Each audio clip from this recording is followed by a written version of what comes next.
The last image I saw was the horrified face of the driver in the car. Simultaneously, I heard a terrifying sound of brakes.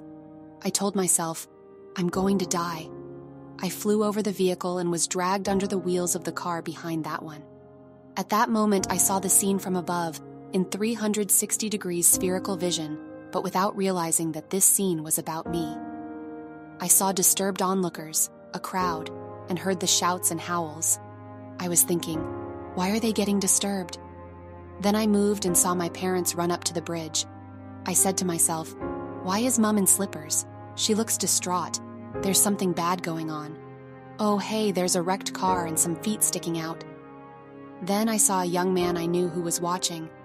I was able to tell him afterwards that I knew he was there on that day, and I accurately described how he was dressed. I was then suddenly sucked into a luminous tunnel. I saw an immense light. I moved toward the light, feeling intense happiness and a fullness and peace I had never known. I felt my soul expand such that it felt like it encompassed the whole universe. It was wonderful as I was bathed in universal love. There were multitudes of people, but I couldn't see any faces. Instead, I felt them. All my senses were heightened in an extraordinary way.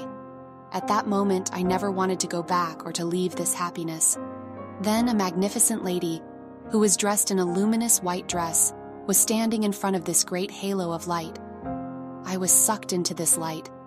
This woman was very beautiful, but above all because of the kindness that I saw in her smile and the way she looked at me. I knew I was loved. I thought then that it was my grandmother who had passed away shortly before this experience.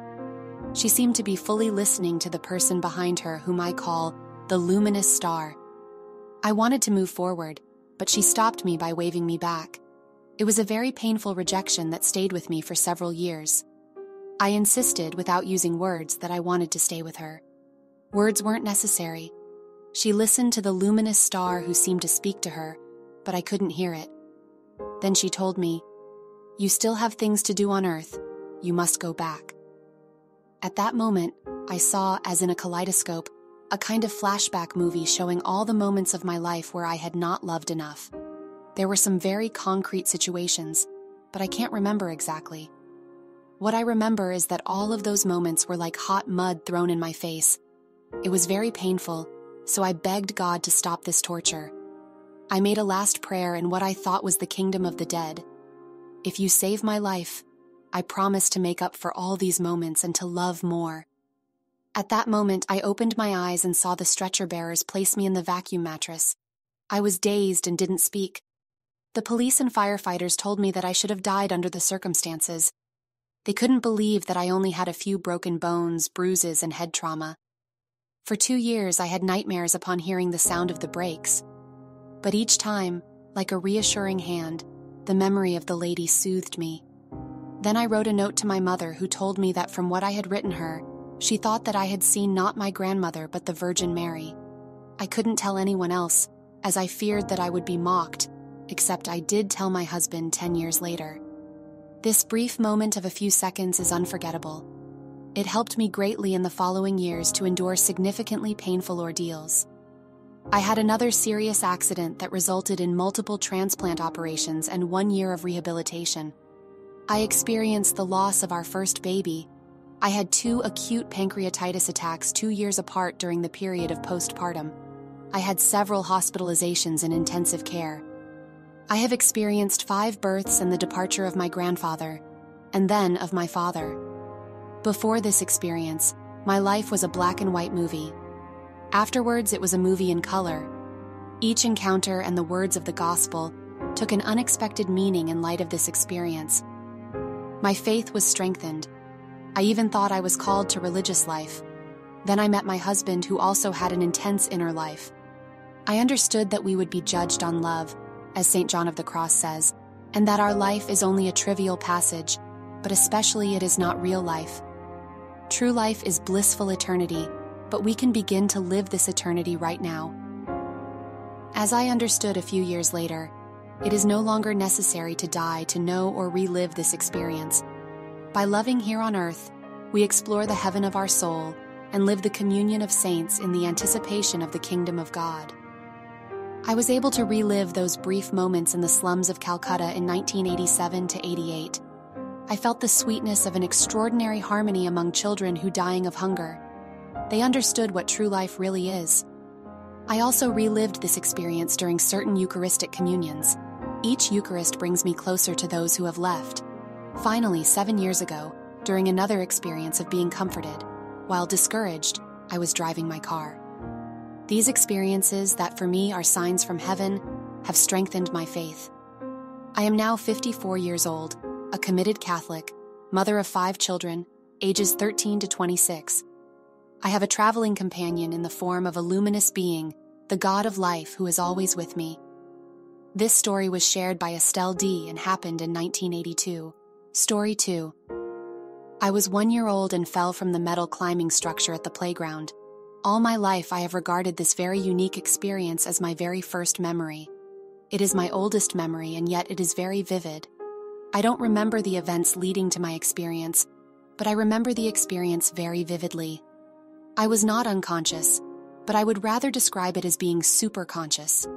It felt as if I perceived it through a mature consciousness/mind/awareness rather than the toddler brain. I don't remember how I fell, but I remember I felt absolutely no pain, nor did I feel the impact with the ground. It is hard to explain, but it felt as if I levitated upwards but somehow knew my body was on the ground. Up above me, I saw this beautiful, warm, gentle, yet bright white light. The light had depth to it as it was brightest in the center, but there was also a spectrum of very beautiful and gentle colors. It was somewhat similar to the sun, but our eyes see the sun as a white, flat circle that is painful to look at. This light did not look flat, nor did it hurt my eyes to look at it. In that moment, it felt as if time had stopped or just didn't exist. I felt that the light was protecting me, and nothing could ever reach me or harm me in its presence. I felt super calm and loved.